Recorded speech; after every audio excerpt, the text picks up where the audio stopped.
نے کیا فرمایا خوب اچھی طرح سمجھو. 73 فرقوں میں سے ایک جنت میں جائے گا. صحابہ نے پوچھا وہ کون سا ہوگا؟ تو آپ صلی اللہ علیہ وسلم نے اس فرقے کا نام بولتے کیوں نہیں بھائی؟ نہیں بتا. ورنہ حق اور باطل آپس میں کیا ہو جاتے؟ خلط. قیامت تک ہم یہی سوچتے رہتے کہ یہ والا جو نبی نے جو نام بتایا تھا وہ یہ والا ہے یا وہ جیسے مسلم لیگ نون قاف میم آ گئی نا, سارے مسلم لیگ ہیں, کوئی نون بن گیا کوئی کیا بن گیا قاف. اب سچی مچی کی مسلم لیگ کون سی ہے یہ جب تک سیاست میں آپ ماہر نہ ہو آپ کو تھوڑی پتہ چلے گا. تو ایسے ہی وہ نبی کوئی نام بتا دیتے تو سچی مچی کا وہ کون سا ہے وہ تھوڑی پتا. جو باطل ہوتے وہ پہلے نادرہ سے رجسٹریشن کروا دیتے اپنی جا کے. باطل لوگ تو ان چیزوں میں بہت آگے ہوتے ہیں. تو اس لیے آپ صلی اللہ علیہ وسلم نے ایک علامت بیان کی, بڑی زبردست علامت, دودھ کا دودھ پانی کا پانی کر دیا اس علامت نے. فرمایا ما انا علیہ و اصحابی, 73 فرقوں میں جو فرقہ میرے اور میرے ساتھیوں کے طریقے پر ہوگا وہ کیا ہوگا؟ جنت. آج باطل نے کیا کیا کہ صحابی کے لفظ ہی میں گڑبڑ شروع کر دی ہے. سمجھ رہے ہیں؟ ڈاکٹر نے آپ کو پرہیز بتایا کہ انڈا نہیں کھانا, آپ کو انڈا بہت پسند تھا, آپ نے انڈے کو کوئی نام دے دیا, آلو کہہ دیا, انڈے پہ موٹا موٹا لکھ دیا کیا یہ آلو ہے, ابال کے کھا گئے آپ. کہا ڈاکٹر نے انڈا کھانے سے منع کیا ہے جبکہ یہ انڈا نہیں ہے, یہ کیا ہے؟ آلو ہے. تو اب آپ اسے کیا قرآن و حدیث سے دلیل دو گے؟ ہیں بولتے کیوں نہیں؟ آپ اسے ڈکشنری اور لغت سے دلیل دو گے کہ ابے یہ ڈکشنری اٹھا کے دیکھ اس میں انڈا بنا ہوا بھی ہے, اٹ از کالڈ انڈا. بتاؤ گے نا کہ یار اردو میں انڈا اسے کہتے ہیں, ایسی نہیں مانے گا نا. اس میں لکھا ہوگا انڈا اس چیز کو کہتے ہیں جو مرغی سے ایک سفید رنگ کا نکلتا ہے. ہو سکتا ہے کوئی گلابی انڈا لا کے دکھا دے وہ کہ یہ تو سفید نہیں, یہ کیا ہے؟ گلابی ہے. تو آپ کیا کرو گے؟ آپ ایسی ڈکشنری خریدو گے جس میں چیزوں کے ساتھ ان کی تصویریں بنی ہوئی ہوتی ہیں, تو انڈا بنا ہوا ہوگا. اب اگر وہ یہ کہے کہ میں اس ڈیفینیشن کو نہیں مانتا تو اس کا مطلب بھائی تو اپنی جان کا دشمن ہے, تو کھاتا رہے انڈے, مرے گا. آج صحابہ کے دشمن نے صحابی کی ڈیفینیشن کو کیا کر دیا؟ بولو بھائی, چینج. دیکھو یہ حدیث بڑی جامع ہے, بہت جامع حدیث ہے, اس سے تمام قسم کے فرقوں کا دودھ اور پانی کا پانی ہو جاتا ہے. سب سے پہلے فرمایا ما انا علیہ, جس پر میں ہوں. یہاں سے بات کیوں نہیں شروع کی جس پر جو قرآن پہ چلے گا؟ اس لیے کہ جتنے باطل فرقے ہیں ان میں بہت سے ایسے ہیں جو حدیث کے منکر ہیں. یہ قرآن تو ایک ایسی جگہ ہے جس کا کوئی بھی انکار نہیں کرتا, یہاں آ کے سارے کیا ہو جاتے ہیں؟ جمع ہو جاتے ہیں.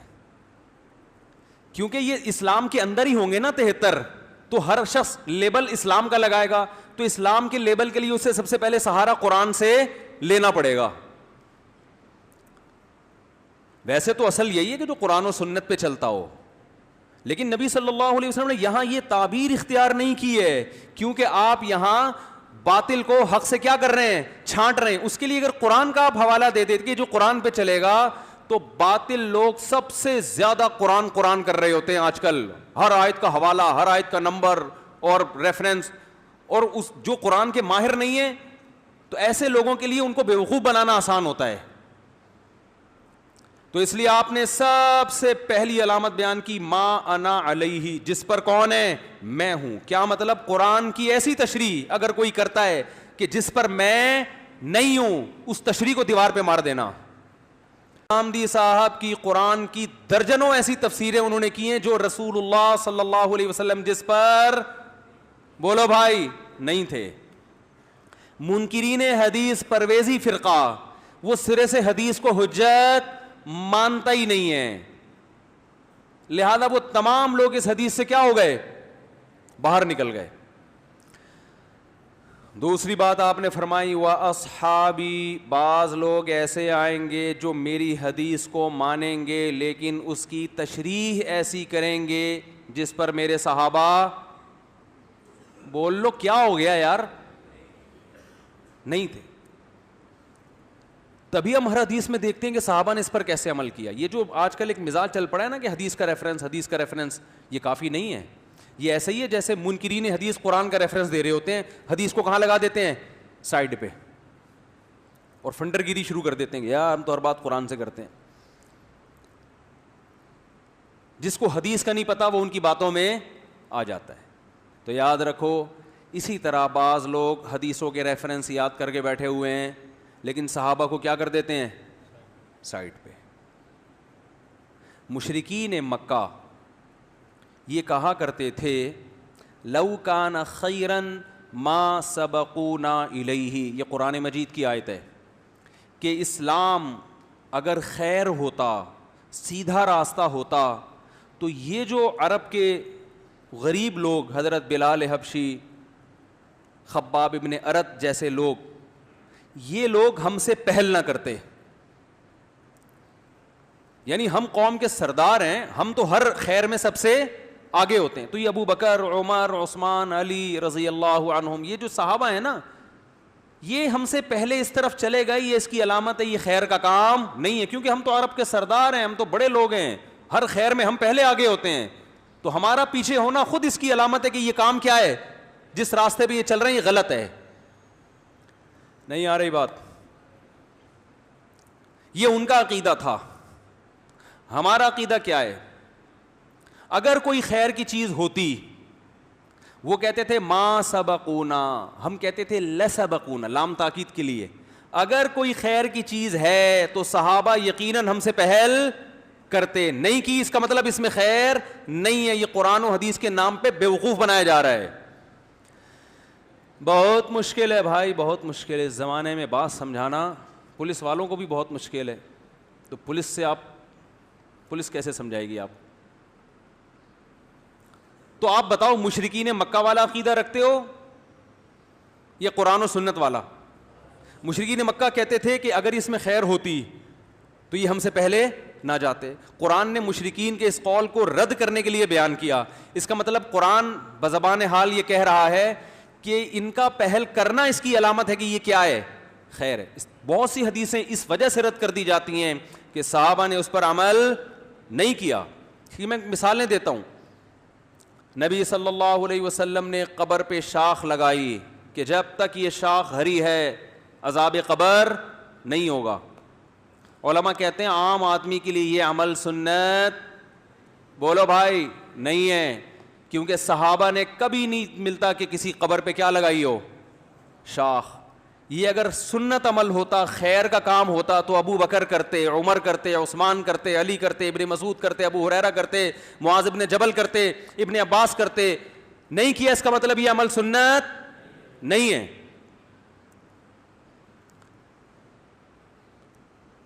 اور بہت سی مثالیں ہیں اس کی. شب برات کے موقع پہ 15ویں شعبان کو لوگ کہتے ہیں قبرستان جانا سنت ہے. ہماری تحقیق میں بالکل بھی سنت نہیں ہے، نہ تو نبی صلی اللہ علیہ وسلم سے ثابت اور نہ صحابہ سے. اس بارے میں ایک بہت ضعیف روایت پیش کی جاتی ہے جس کی پوری سند پہ میں نے ایک دفعہ آڈیو ریکارڈنگ کروائی تھی. فرض کر لو وہ حدیث صحیح ہے، ہم اگر مان لیتے ہیں کہ نبی 15ویں شعبان کی رات کو قبرستان گئے، فرض کر لو، پھر بھی یہ عمل سنت نہیں ہے، کیونکہ صحابہ 15ویں شعبان کی رات کو قبرستان بولتے کیوں نہیں بھائی؟ نہیں جائے گا. لو کان خیرن، اگر یہ سنت عمل ہوتا صحابہ ہم پہ سبقت کرتے. اب اگر کوئی 15ویں شعبان کی حدیث پیش کر کے یہ کہے کہ نبی نے یہ کام کیا، نبی نے یہ کام کیا، نبی اور 15ویں شعبان کو قبرستانوں کو آباد کرنا شروع کر دے، تو اس کا مطلب وہ ما انا علیہ و اصحابی، وہ نبی کے طریقے پر تو دعویٰ کر رہا ہے لیکن صحابہ کو کیا کر رہا ہے؟ صحابہ کو ایک طرف کر رہا ہے وہ. تو نبی نے علامت بیان کر دی کہ جو میرے اور کس کے، صحابہ کے راستے پر ہوگا. صحابہ کو نہیں لگا سکتے آپ درمیان میں. اہل حدیث حضرات سے انتہائی احترام کے ساتھ، میں اہل حدیث حضرات کو علی اطلاق گمراہ نہیں سمجھتا. چند مسائل میں میرا موقف بہت مضبوط ہے اور میں کہتا ہوں ان مسائل میں اہل حدیث سے فتویٰ لینا جائز نہیں جس میں 3 طلاق کا مسئلہ بھی ہے. اگر نبی کے دور میں اکٹھی 3 طلاقیں ایک ہوتی تو کسی ایک صحابی کا تو اس پہ فتویٰ ہوتا, ایک صحابی کا بھی فتویٰ نہیں ہے. اور درجنوں فتاوی صحیح سند سے ثابت ہیں کہ انہوں نے ایک مجلس کی 3 طلاقوں کو کتنا قرار دیا؟ 3.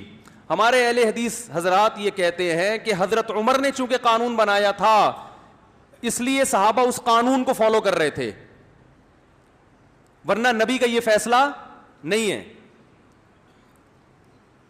پہلی بات تو یہ بات ہی غلط ہے, یہ عقل اس کو تسلیم ہی نہیں کرتی ہے کہ بیوی کے حلال و حرام کرنے کا اختیار کس کے پاس آ جائے؟ حضرت عمر کے پاس. دوسری بات یہ, فرض کر لو تھوڑی دیر کے لیے, جب قانون بنا دیا, فرضی ہے, حقیقت میں نہیں بنایا قانون نے, کچھ بھی نہیں ہے ایسا, یہ ممکن نہیں ہے کہ اللہ جس بیوی کو حلال کہہ رہا ہے حضرت عمر اس کو کیا کر دیں؟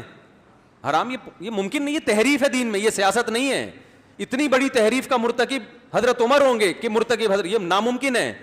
اور اگر ہو رہے ہیں تو سارے صحابہ اس کو مان لیں, یہ بھی وہ تو بھائی کپڑوں پہ اعتراض کیا کرتے تھے کہ اے عمر یہ آپ کا اتنا لمبا کرتا کہاں سے آ گیا؟ مال غنیمت میں تو اتنا بڑا کرتا نہیں ملا کسی کو.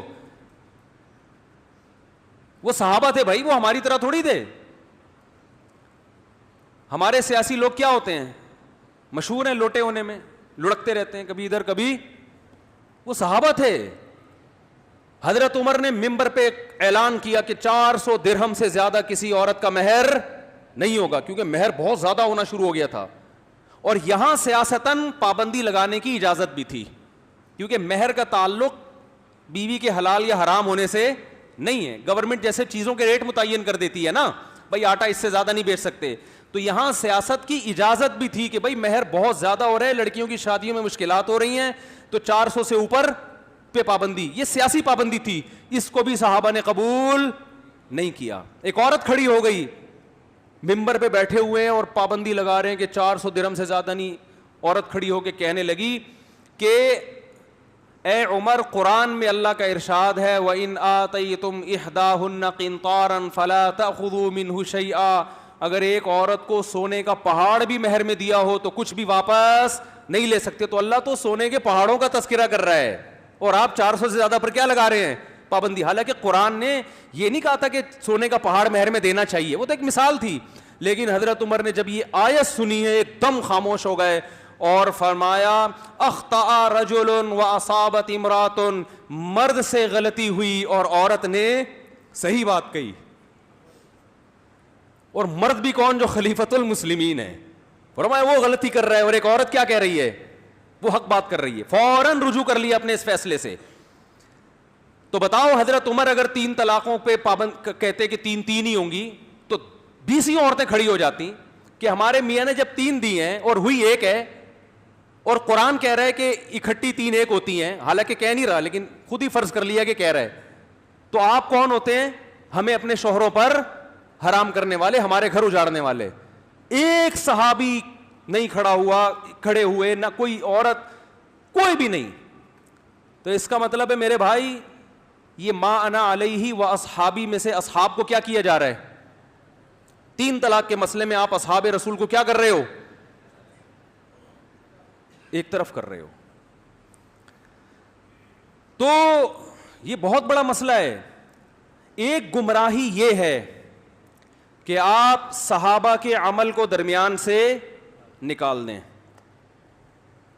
اس سے بڑی گمراہی یہ ہے کہ آپ صحابہ کو حجت ماننے سے انکار